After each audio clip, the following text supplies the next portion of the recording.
السلام علیکم ورحمۃ اللہ وبرکاتہ۔ تمام تعریفیں اللہ تعالیٰ کے لیے ہیں جس نے ساری مخلوقات کو پیدا کیا، جن میں کچھ ظالم و نافرمان ہیں تو کچھ دوسرے نیکوکار اور اطاعت و گزار ہیں۔ میں اپنے رب کی حمد و ستائش بیان کرتا ہوں اور اس کا شکر بھی ادا ہوں جو نہایت غلبے و طاقت والا اور بہت زیادہ عفو و درگزر کرنے والا ہے، اور میں گواہی دیتا ہوں کہ اللہ تعالیٰ کے سوا کوئی معبود برحق نہیں، وہ تنہا ہے، اس کا کوئی شریک نہیں، جس نے متقی لوگوں سے ایسی جنتوں کا وعدہ کیا ہے جن کے نیچے نہریں جاری ہیں، اور میں گواہی دیتا ہوں کہ ہمارے سردار اور نبی محمد صلی اللہ علیہ وسلم اس کے بندے اور رسول ہیں، جنہوں نے مہاجرین و انصار کے درمیان اخوت و بھائی چارے کا رشتہ قائم کیا۔ اللہ تعالیٰ ان پر موسلادھار بارش کے قطرات کی تعداد کے برابر رحمتیں نازل کرے، اور اسی طرح ان کے آل و اصحاب پر بھی۔ حمد و صلوات کے بعد میں آپ سب کو اور اپنے آپ کو تقوی کی وصیت کرتا ہوں۔ ارشاد باری تعالیٰ ہے، اے لوگو جو ایمان لائے ہو، اللہ تعالیٰ سے ڈرو جیسے اس سے ڈرنے کا حق ہے، اور تم ہرگز نہ مرو مگر اس حال میں کہ تم مسلمان ہو۔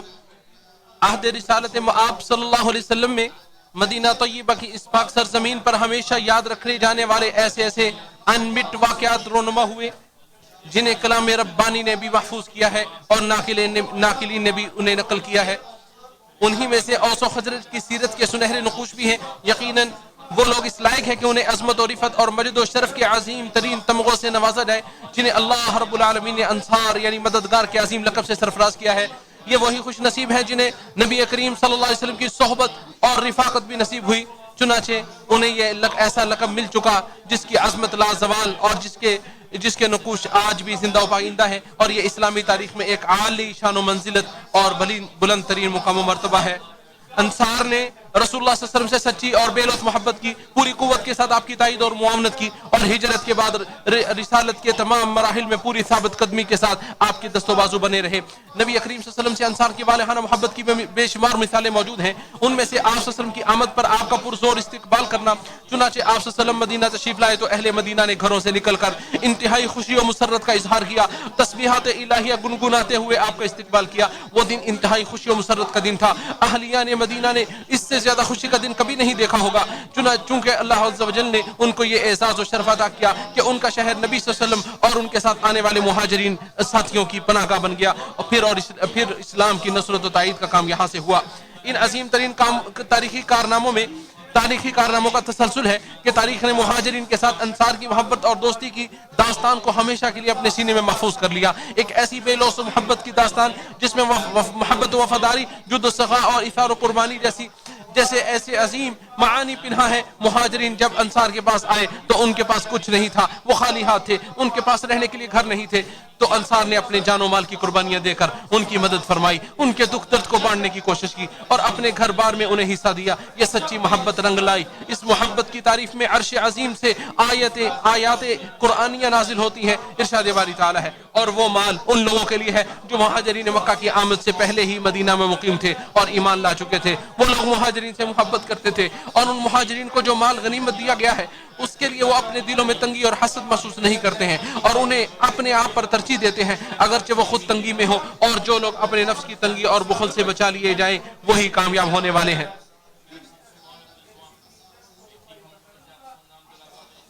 رسول اللہ صلی اللہ علیہ وسلم نے عبد الرحمن بن عوف رضی اللہ عنہ اور سعد بن ربیع رضی اللہ عنہ کے درمیان مواخات کا رشتہ قائم کیا، تو عبد الرحمن بن عوف رضی اللہ عنہ نے کہا، میں انصار میں سب سے زیادہ مالدار ہوں، مال و دولت کا مالک ہوں، میرے مال کا نصف حصہ آپ لے لیجئے، اور میرے پاس 2 بیویاں ہیں، آپ ان دونوں کو دیکھیں، جو زیادہ خوبصورت لگے ان کا نام بتائیں، میں اسے طلاق دے دیتا ہوں، جب عدت ختم ہو جائے تو آپ اس سے نکاح کر لیں۔ تو انہوں نے کہا، اللہ تعالیٰ آپ کے اہل و عیال اور مال میں برکت دے، بس مجھے یہ بتا دیں کہ بازار کہاں ہے۔ تو لوگوں نے بازار کی طرف رہنمائی کر دی۔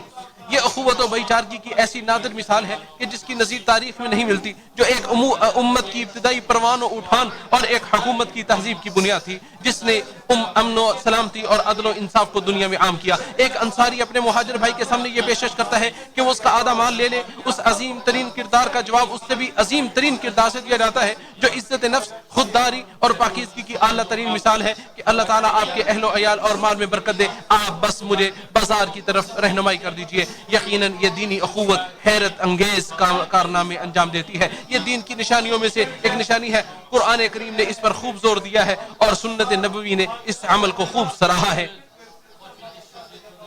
ارشاد باری تعالیٰ ہے بے شک تمام مومن بھائی بھائی ہیں، اور نبی صلی اللہ علیہ وسلم نے ارشاد فرمایا اللہ کے بندو بھائی بھائی بن جاؤ. ایک مسلمان دوسرے مسلمان کا بھائی ہوتا ہے، وہ نہ اس پر ظلم کرتا ہے، نہ اسے بے یار و مددگار چھوڑتا ہے، اور نہ اسے حقیر سمجھتا ہے. اسے امام مسلم نے روایت کیا ہے.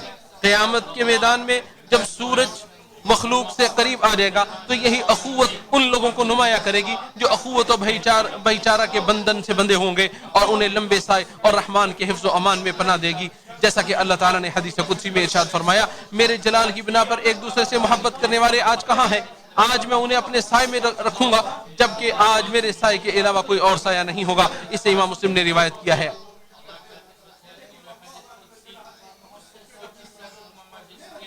کوئی بھی عقل مند اس بات میں شک نہیں کر سکتا کہ آج یہ اخوت و بھائی چارگی دم توڑ چکی ہے، کیونکہ مادی ذرائع کا غلبہ ہے. ہم گرد و پیش میں دیکھتے ہیں کہ دنیا کے ساز و سامان کے لیے ایک دوسرے سے آگے بڑھ جانے کی ہوڑ سی لگی ہے. رشتے کمزور پڑ چکے ہیں، تعلقات میں دراڑ پڑ چکی ہیں، اور دوستیاں ٹوٹ پھوٹ کا شکار ہو چکی ہیں.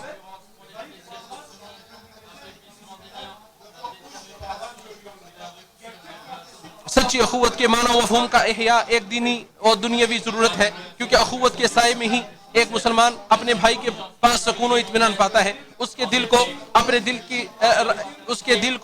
بھائی کے دل کی راہ ہوتی ہے، اس کی بات میں ان سے محبت محسوس کرتا ہے، اس کے دیدار کا مشتاق ہوتا ہے، اس کے ساتھ اپنا غم بانٹتا ہے، اس کے پاس اپنے حزن و نال کا تریاق پاتا ہے. اس طرح یہ اخوت زندگی میں حسن و جمال کا رنگ بھر دیتی ہے اور روح کو فرحت و آسودگی عطا کرتی ہے. انصار مدینہ رسول اللہ صلی اللہ علیہ وسلم کی درسگاہ سے فارغ و تحصیل تھے. انہوں نے آپ صلی اللہ علیہ وسلم کی زیر نگرانی نشو و نما اور تربیت پائی تھی، اس لیے اس میں کوئی تعجب نہیں کہ آپ ان میں ایسے خوش نصیب پائیں جنہوں نے ایسا کردار ادا کیا جس سے کائنات کا رب بھی مسکرایا اور تعجب فرمایا. ہوا یہ اچانک رسول اللہ صلی اللہ علیہ وسلم کے پاس ایک مہمان آتا ہے، اور آپ صلی اللہ علیہ وسلم فرماتے ہیں کہ ہے کون ہے جو اس کی ضیافت کرے گا؟ اس پر ایک انصاری صحابی لبیک کہتے ہیں اور اسے اپنے گھر لے جاتے ہیں. ان کی بیوی کہتی ہے ہمارے پاس صرف بچوں کا کھانا بچا ہوا ہے. گھر والے اس کی ضیافت کے لیے ایک تدبیر اپناتے ہیں، چراغ بجھا دیتے ہیں اور بچوں کو سلا دیتے ہیں. یہاں تک کہ جب کھانا مہمان کے لیے لگایا گیا تو مہمان کو یہ گمان ہوا کہ اس کے ساتھ میزبان بھی کھا رہا ہے. یہ میاں بیوی دونوں رات کو بھوکے ہی سو جاتے ہیں. صبح رسول اللہ صلی اللہ علیہ وسلم ان دونوں کو بتلاتے ہیں کہ اللہ رب العالمین تمہارے اس کام پر مسکرایا اور تعجب فرمایا ہے. اس نے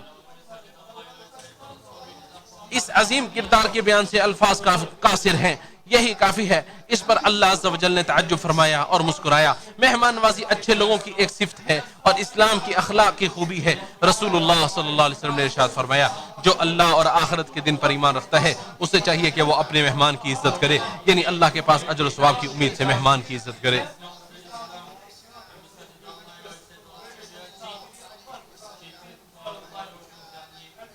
انصار مدینہ کے تابندہ نقوش میں سے ایک قصہ یہ بھی ہے کہ ان کے کسی چلتے پھرتے آدمی کے بارے میں نبی کریم صلی اللہ علیہ وسلم نے یہ خبر دی کہ وہ جنتی ہے. جی ہاں، ایک آدمی کو جنت کی بشارت دی گئی کہ اس نے جنت میں اپنی جگہ پکی کر لی.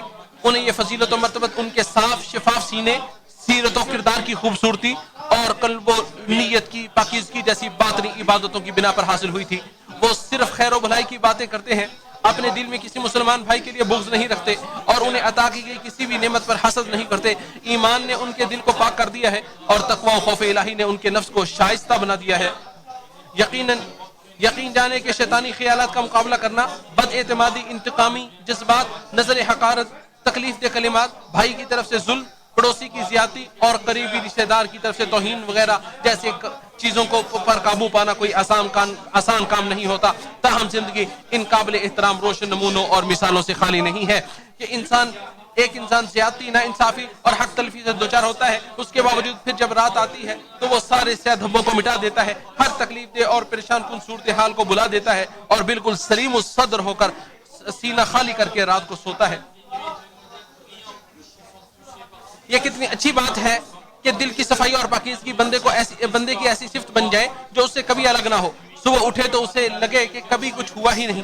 اللہ کے پاس اجر و ثواب کی امید سے ظلم کرنے والے اور اس کے ساتھ برائی کرنے والوں کو معاف اور درگزر کر دے. ارشاد باری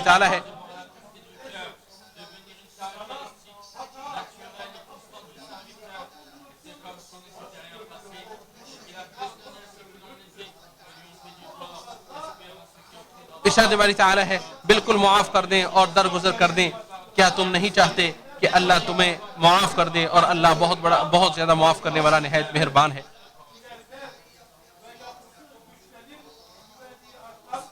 یعنی جزا اور بدلہ عمل کی جنس ہی سے دیا جاتا ہے، چنانچہ آپ زیادتی کرنے والوں کو معاف کریں گے تو اللہ تعالیٰ آپ کو معاف کرے گا، اور اگر آپ اس سے درگزر کریں گے تو اللہ تعالیٰ آپ سے درگزر کرے گا۔ جب معاشرے میں ایسی سوچ و فکر رائج ہو جائے گی اور لوگ اس پر عمل کرنے کی تمنا لیے ہوں گے تو معاشرہ آگے بڑھے گا، ترقی کرے گا، اس کی بنیاد مضبوط ہوگی، امن و امان قائم ہوگا، الفت و محبت اور رحم و کرم کا جذبہ غالب ہوگا، لڑائی جھگڑے کے سلسلے ختم ہوں گے، اختلافات و نزاع کے گراف میں کمی آئے گی، اور بدگمانیوں اور اندیشوں کا دروازہ بند ہوگا۔ اس میں کوئی شک نہیں ہے کہ صاف دل انسان رات کو سکون و اطمینان کی نیند سوتا ہے، جبکہ دل کا برا انسان پریشانیوں میں اپنے بستر پر کروٹیں لیتا رہتا ہے، کروٹیں بدلتا رہتا ہے، غیظ و غضب کے انگارے پر کراہتا رہتا ہے، حقد و حسد اور انتقام و بدلے کے جذبات اسے بھڑکاتے رہتے ہیں، نہ اسے رات کو سکون ملتا ہے اور نہ ہی دن میں خوشی ملتی ہے۔ دین اسلام کی نصرت و اعانت میں انصار کے لازوال کرداروں میں سے ایک کردار وہ ہے جو غزوہ بدر کے دن سعد بن معاذ رضی اللہ عنہ نے پیش کیا، جن کے ہاتھ میں انصار کا پرچم تھا۔ انہوں نے رسول اللہ صلی اللہ علیہ وسلم سے عرض کی، ہم آپ پر ایمان لائے، ہم نے آپ کی تصدیق کی اور یہ گواہی دی کہ آپ جو کچھ لائے ہیں وہ برحق ہے۔ ہم نے سموتات پر آپ کو عہد و پیمان دیے، آپ اپنی منشا کے مطابق جدھر چاہیں قدم آگے بڑھائیں، اس ذات کی قسم جس نے آپ کو حق کے ساتھ بھیجا ہے، اگر آپ ہمیں سمندر میں بھی لے جانا چاہیں گے تو ہم جانے کے لیے تیار ہیں، ہم داخل ہو جائیں گے، ہم میں سے ایک آدمی بھی پیچھے نہیں ہٹے گا، اللہ تعالیٰ کی برکت کے ساتھ ہمیں جہاں چاہیں گے لے جائیں۔ سعد رضی اللہ عنہ کی اس بات پر رسول اللہ صلی اللہ علیہ وسلم کا چہرہ انور کھل اٹھا۔ دین اسلام کی نصرت و مدد ہر مسلمان پر واجب ہے، اور اس کی واجبی نصرت یہ ہے کہ اس کی پیروی کی جائے، اس پر استقامت اختیار کی جائے، محرمات سے اجتناب کیا جائے، اس کے حدود کو قائم کیا جائے، شبہات کا جواب دیا جائے، اور حکمت و نرالے واعظ و نصیحت کے ذریعے اس کی دعوت دی جائے۔ ارشاد باری تعالیٰ ہے، اے لوگو جو ایمان لائے ہو، اگر تم اللہ کی مدد کرو گے وہ تمہاری مدد کرے گا اور تمہارے قدم جما دے گا۔ میں اسی بات پر اپنی بات کو ختم کرتا ہوں اور اللہ تعالیٰ سے اپنے لیے اور آپ سب کے لیے اور تمام مسلمانوں کے لیے ہر گناہ سے بخشش طلب کرتا ہوں۔ آپ سب بھی اس سے بخشش مانگے، وہی بخشنے والا اور نہایت رحم کرنے والا ہے۔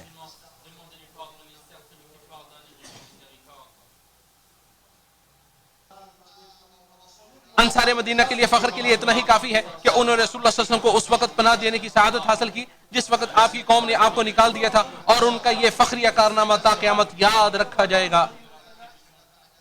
اس کارنامے کے بعد کوئی تعجب باقی نہیں رہتا کہ انصار مدینہ اس شرف و منزلت سے سرفراز ہوتے جو انہیں ان کے نبی نے عطا کیا۔ اور آپ صلی اللہ علیہ وسلم نے ارشاد فرمایا، انصار سے محبت کی علامت، انصار سے محبت ایمان کی علامت ہے، اور انصار سے بغض نفاق کی علامت ہے۔ اسے بخاری و مسلم نے روایت کیا ہے۔ اور آپ صلی اللہ علیہ وسلم نے ان کے لیے یہ دعا بھی کی، اے اللہ انصار مدینہ کی مغفرت فرما، ان کی اولادوں کو بھی معاف فرما اور ان کے پوتوں کو بھی معاف فرما۔ اور ان کے متعلق یہاں تک ارشاد فرما دیا، جو انصار سے محبت کرے اللہ اس سے محبت کرے، اور جو ان سے بغض رکھے اللہ تعالیٰ اس سے بغض رکھے۔ اسے بخاری نے روایت کیا ہے۔ اے اللہ کے بندو، رسول اللہ صلی اللہ علیہ وسلم پر درود بھیجو، یقیناً اللہ اور اس کے فرشتے نبی صلی اللہ علیہ وسلم پر درود بھیجتے ہیں۔ اے ایمان والو، تم بھی ان پر کثرت کے ساتھ درود و سلام بھیجتے رہا کرو۔ اے اللہ محمد صلی اللہ علیہ وسلم اور آل محمد صلی اللہ علیہ وسلم پر رحمت نازل فرما۔ اے اللہ محمد صلی اللہ علیہ وسلم آل محمد صلی اللہ علیہ وسلم پر برکت نازل فرما۔ اے اللہ خلفائے راشدین سے راضی ہو جا اور ان کی پیروی کرنے والوں سے راضی ہو جا، اور ان کے ساتھ ساتھ ہم سب سے بھی راضی ہو جا۔ اے اللہ ہم تجھ سے جنت کا سوال کرتے ہیں اور ہر ایسے قول و فعل کی توفیق کا سوال کرتے ہیں جو ہمیں جنت سے قریب کر دے۔ یا اللہ ہم جہنم کی آگ سے تیری پناہ چاہتے ہیں اور ہر ایسے قول و فعل سے بھی جو ہمیں جہنم کے قریب کر دے۔ اے اللہ ہم تجھ سے ہر بلائی کا سوال کرتے ہیں، خواہ وہ جلدی ملنے والے ہو یا دیر سے، اسے ہم جانتے ہوں یا نہ جانتے ہوں۔ ہر برائی سے تیری پناہ مانگتے ہیں جو جلدی آنے والی ہے یا دیر سے، ہم اسے